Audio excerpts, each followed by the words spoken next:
Good morning. It is Wednesday, October 19th. And this morning in our devotional, it says he satisfies our needs, and that he does. He does satisfy. Let me move this out of the way. He does satisfy our every need. He's always with us. He always takes care of us. And one of his promises is that he will supply every need, not every want, because sometimes our wants is not what's best for us. And that's why sometimes we don't get everything that we want. But he does supply every single need that we have. So let's see what our devotional says this morning. Psalm chapter 90, verse 14. Satisfy us in the morning with your unfailing love, that we may sing for joy and be glad all our days. And that's a really good verse because he satisfies us in the morning. He loves us so much. And these are some things to think about. He loves us so much. He gave us energy to get out of bed this morning. Praise him for that. He got us out of bed in our right mind. He got us out of bed with our muscles working that we could move. He got us out of bed energized and ready for the day and with clean air to breathe. Praise him for all these things. Psalm chapter 107, verse 8 and 9. Let them give thanks to the Lord for his unfailing love and his wonderful deeds for mankind. For he satisfies the thirst and fills the hunger with good things. He satisfies the thirst and fills the hunger. And that he does. Hebrews chapter 13, verse 5. Well, before I go to Hebrews, not only does he fill the thirst and hunger with the physical, but he fills it with the spiritual also. I don't know about you, but I hunger and thirst for more of him. And he will fill that. He fills it. Excuse me. Not just the physical hunger and thirst that we have for nourishment, but the spiritual hunger and thirst he will fill. Now Hebrews 13:5. Keep your lives free from the love of money. Keep your lives free from the love of money. And be content with what you have. Because God has said, never will I leave you, never will I forsake you. And that's a good verse too. Because what comes to mind every time I hear that is be content with what you have. It's something that I stress to my husband a lot. And you all have heard me say it. He talks about our place being small. He calls it a sardine can or a tin can. But be content. I praise God for this place. We don't pay rent. We don't pay mortgage. We own this. So God has blessed us with this. Be content with what you have. There's a reason. There's a reason. And that's something I stress to him because God provided this for us.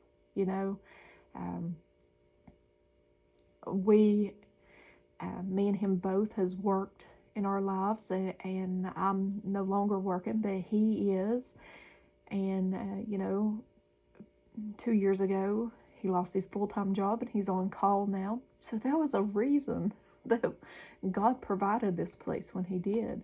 Because if we had to pay rent with what rent is now, cheapest around here is like $600, or have a mortgage or something, I mean, we would end up losing our home. You see what I'm saying? There was a reason. God blessed us with this. This is a true blessing, and I am happy and content with our little tin can, as he calls it. I'm happy and content with it. It's a true blessing from God. And maybe sometimes that's goes back to what I said about sometimes you don't get what you want. I mean, we raised 3 kids here, in a 2-bedroom, 1-bath place. Very difficult. But sometimes you don't get what you want. But there's a reason you don't get what you want. And I do believe that bigger house that, well, I've always been content with this, but the bigger house that he's always wanted, there's a reason he didn't get it. And God foreseeing this happening, and we would have lost it anyway. I hope that makes sense. It makes sense in my little simple mind, but I hope it makes sense to you. But be content with what you have. Don't have the love of money. It says, keep your lives free from the love of money. So let's move on. Psalms 145:16. You open your hand and satisfy the desires of every living thing.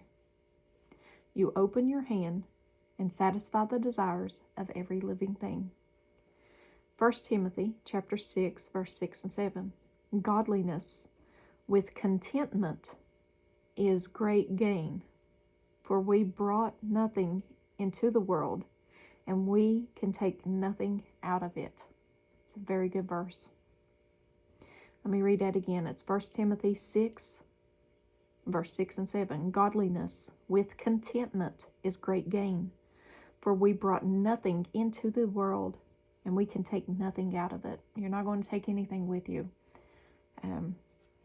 I had a person in my family who said in the past, I don't know if they still think that way or not, but had said in the past that when he passes away, that he wants to be buried with his money, which makes no sense to me. Why would you want to do that? That's silly. That's nonsense to me. You're not going to take it with you into eternity. You're not. In 1 Timothy chapter 6, verse 17, command those who are rich in this present world not to be arrogant, nor to put their hope in wealth, which is so uncertain, but to put their hope in God, who richly provides us with everything for our enjoyment. He richly provides everything for our enjoyment. And at the bottom, it says, what are your needs, and how quickly do you need them to be satisfied before unhappiness and dissatisfaction sets in? Let me read that again. What are your needs, and how quickly do you need them to be satisfied before unhappiness and dissatisfaction sets in? According to the world, satisfaction through possessions, money, prestige, and status. However, your hunger is satisfied with bread, your thirst with water, but your basic needs are satisfied by Christ. When God created you, there was a space created in you that only He can satisfy. You long for fulfillment and sanctification in things until you'll find it in Him. So you will long for that fulfillment and sanctification. Sanctification. Well, that was in our devotional yesterday. You'll long for fulfillment and sanctification in things until you find it in Him. So you will probably long for things here on earth until you allow God to sanctify you. And when He sanctifies you, let me tell you what happens. When He sanctifies you, He starts removing the things in your life that may have been there through traditions, just things that's passed down from generation to generation. For example, I'll use this, and I know I use this a lot because of the holidays coming up, but in my life, you know, I grew up in church. Halloween come around, and, you know, I just automatically assumed it was okay because even though I grew up in church, I knew Jesus. But when Halloween came around, buddy, I was so excited. I was so excited to get my costume and go out trick-or-treating and get candy and everything. Now, that's a tradition. And I talked to my mom about this now, and she kind of cries. My mom's very, very humble. She cries and says that, you know, she didn't realize. And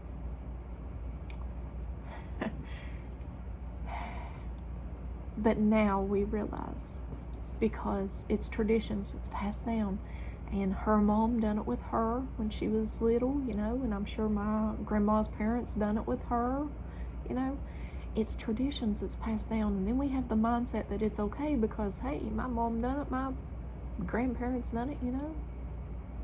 We think in our mind that it's okay. But then when the Lord starts sanctifying you and plucking things out that don't belong, and Halloween was one of the things that he plucked out, you know. I even took my kids trick-or-treating. I didn't realize this until my kids was teenagers. You know, he starts plucking things out that's wrong with how you're living and things. That's sanctification. He's sanctifying you. He's plucking the things out, that the traditions that has been passed down that you think in your mind is okay, he starts plucking out. Sanctification. And Halloween was one of them for me. Halloween, when I read scripture, I can find how Halloween is wrong. Halloween is so wrong. But, you know, he will continue to sanctify you until the day you leave this world. That's why we really, really, really need to take God's word serious. And I know I've said it 1,000 times. Please read your Bibles. Please.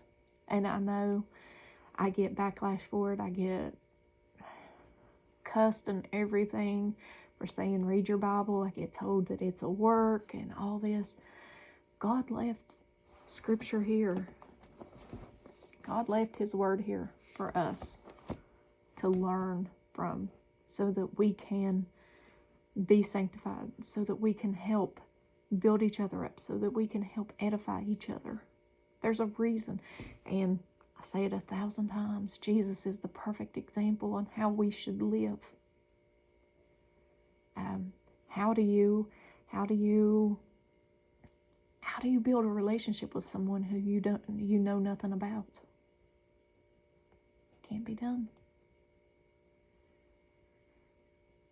Read your word.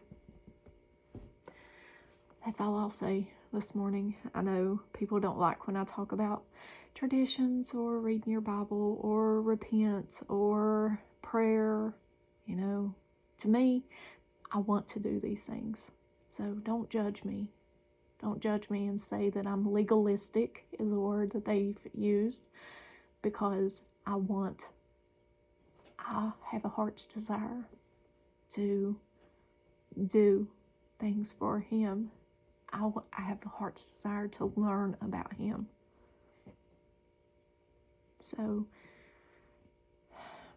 I'm not judging anybody. If you think it's a work, you know, that's you. If you think it's a work, that's between you and God. I just know that me personally, I can't learn anything about anybody to build a relationship if I don't talk to them, if I don't read their word. That's just me, though. But I love you guys. I try to encourage you all to want to know more about him.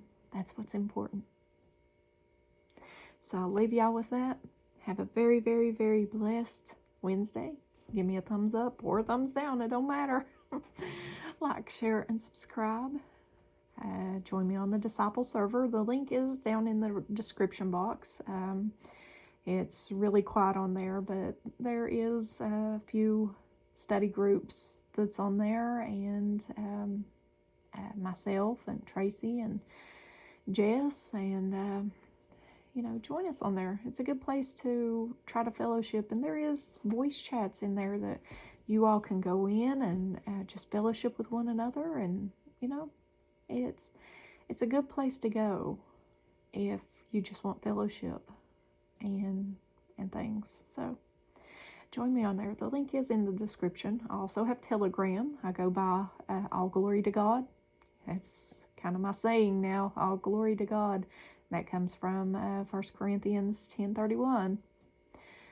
Whether I eat or whether I drink, whatever I do it all for the glory of God. So do everything for the glory of God. Everything you do today, do it for His glory. Love you guys. Have a blessed day. Bye.